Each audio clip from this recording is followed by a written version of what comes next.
श्लोक में भवानी शंकरौ वंदे श्रद्धा विश्वास रूपिणौ याभ्याम विना न पश्यन्ति सिद्धाः स्वान्तः स्थमीश्वरम। भवानी शंकर माता पार्वती और शंकर भगवान को प्रणाम किया है, लेकिन किस रूप में? श्रद्धा विश्वास रूपिणौ, श्रद्धा और विश्वास के रूप में। एक बात मैं आपको बताऊं, यदि बिना श्रद्धा के हम किसी भी भगवान की कथा आदि सुनते हैं, भगवान का नाम जपते हैं, तो हमें उसका अधिक फल नहीं मिलता है। इसीलिए हम भगवान की कथा सुनने से पहले भगवान की कथा की महिमा को सुनते हैं, क्योंकि जब हम किसी वस्तु की महिमा को सुन लेते हैं तो उसे सुनने का एक आकर्षण प्रकट हो जाता है। जैसे आप कोई भी साबुन लगाते ही होंगे अपने शरीर पे, लेकिन टीवी पे एक ऐड आ गया कि इस साबुन को लगाने से सीधे काले से गोरे हो जाते हैं, भले ही आप 1000 साल में ना हो, लेकिन आपने उसका क्या देख लिया? एडवर्टाइजमेंट देख लिया। तो उससे क्या होता है? आपको लगता है बस यही नंबर 1 है, यही सबसे अच्छा है। तो आपकी उस साबुन को लेकर श्रद्धा उत्पन्न हो जाती है। वैसे ही भगवान की यह जो कथा है, आप कथा की महिमा को नहीं जानते तो फिर आप राम जी का जन्म सुनाओ, उनका विवाह सुनाओ, हमें क्या लेना देना? भगवान तो लीला करके चले गए, अब आप करते रहो कथा।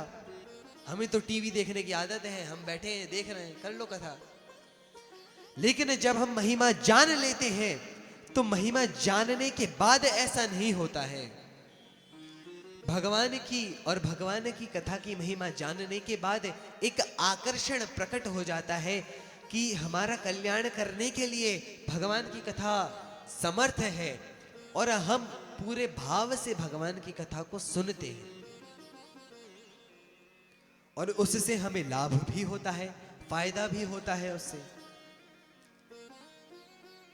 तो जो भवानी शंकर है वे किसका स्वरूप है? श्रद्धा विश्वास का।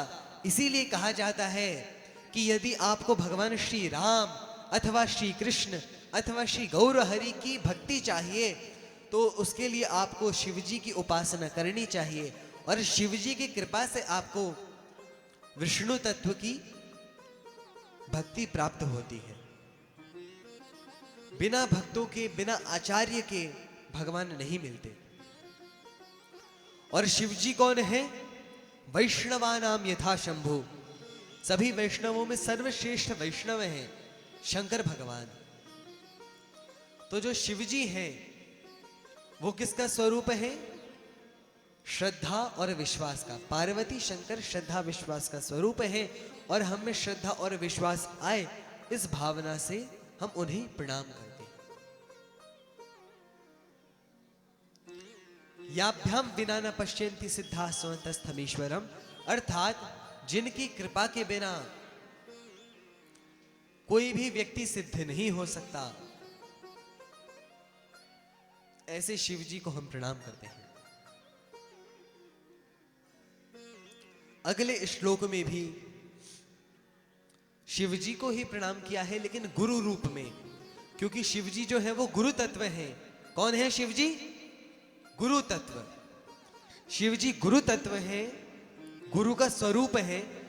गुरु स्वरूप में उन्हें प्रणाम किया है। वंदे बोधमयम नित्यम गुरुम शंकर रूपिणम, यमाश्रितो हि वक्रोपि चंद्रः सर्वत्र वंद्यते।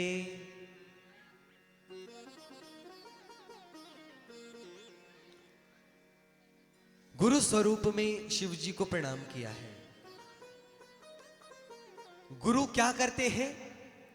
ध्यान से सुनिए। आज गुरु क्या करते हैं? नालायक को लायक बनाने का काम गुरु का होता है। नालायक को लायक बनाने का काम गुरु का होता है। यदि गुरु नहीं होते तो हमारा कल्याण कभी हो ही नहीं पाता, क्योंकि वही हमें निर्देशन देते हैं कि क्या सही है और क्या गलत है, क्या विधि है, क्या निषेध है, क्या करना है, क्या नहीं करना है। और यहां तक भगवान से मिलाने वाले भी गुरु ही होते हैं। और शास्त्र बताते हैं, संत बताते हैं कि मरने के बाद जब हम भगवान के धाम जाते हैं तो सबसे पहले भगवान के धाम के गेट पे गुरु ही हमारा स्वागत करते हैं। गुरु बिन भव निधि तरई न कोई, गुरु बिन भव निधि तरई न कोई, जो विरंची शंकर सम होई, गुरु बिन भव निधि तरई न कोई, तरई न कोई, जो विरंची शंकर सम होई।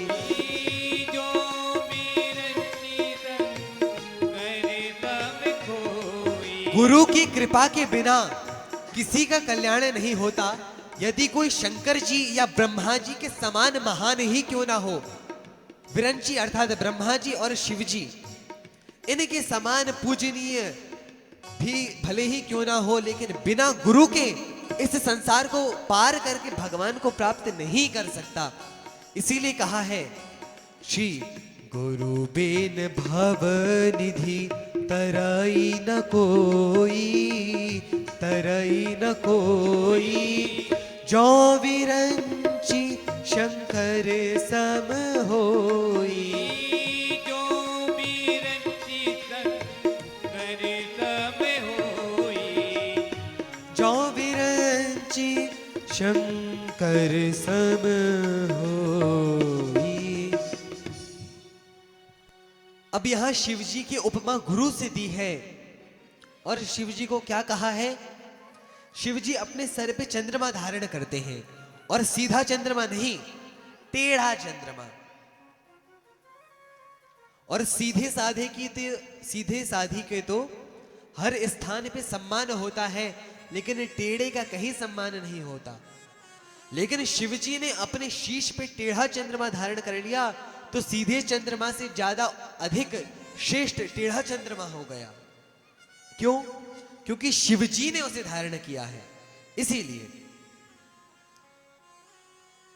तो इसी प्रकार से जैसे शिव जी ने टेढ़े चंद्रमा को धारण किया, वक्र टेढ़े चंद्रमा को धारण किया, और टेढ़ा चंद्रमा पूजनीय हो गया, उसी प्रकार से यदि गुरु हम नालायक को भी स्वीकार कर लेते हैं, अपनी शरण में ले लेते हैं, तो भगवान हमें स्वीकार कर लेते हैं।